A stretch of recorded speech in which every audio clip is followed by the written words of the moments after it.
Foxtrot, the worthy winner of the Silver Lion at Venice last year, is the second feature from the enormously talented Israeli director Samuel Maoz. His first, Lebanon, which won the Venice Golden Lion in 2009, was a suspense movie filmed entirely inside the confines of a tank in which 4 very scared young Israeli soldiers journeyed into hostile Arab territory. Foxtrot is even more ambitious. Divided into 3 unequal sections, the film has a powerful message about life in contemporary Israel, a message some will find confronting. The film opens with a knock on the door of the Feldmans' comfortable modern apartment in Tel Aviv. Michael Feldman, Leo Ashkenazi, opens the door to young soldiers who inform him and his wife Daphne, Sarah Adler, that their son Jonathan has been killed in the line of duty. Daphne immediately faints, but the soldiers know how to deal with this situation. They've dealt with it many times before. This section of the film is strikingly filmed with large close-ups and a stylized approach as the life of the Feldmans is turned upside down. Michael visits his elderly bedridden mother, Karen Igowski, a Holocaust survivor who only speaks German and who confuses Michael with Avigdor, Michael's older brother.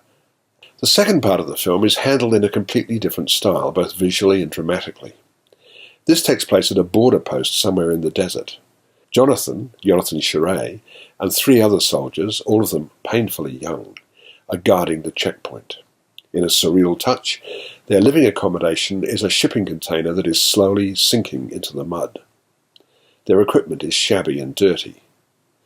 Their daily lives are characterized by extreme boredom. One soldier dances with his rifle as though it were a woman. Occasionally a camel will pass through the border, and from time to time Palestinians also emerge from the desert.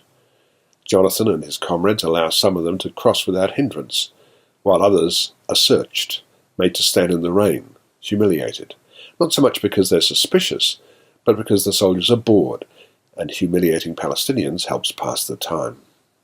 There's a tragicomic approach to this central section of the film.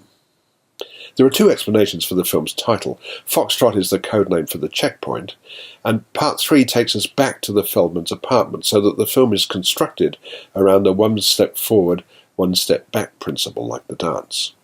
This time the apartment looks less well kept than it did before. The cinematography, formerly composed of classically framed images, now changes to mildly jittery handheld style, and this time Daphne, whose presence in Part 1 was limited, takes centre stage.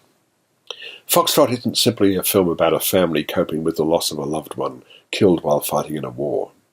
The scene with the old mother is a reminder that the past has lessons for the present, and the capriciousness of fate underlines the futility and intractability of the Middle East problem.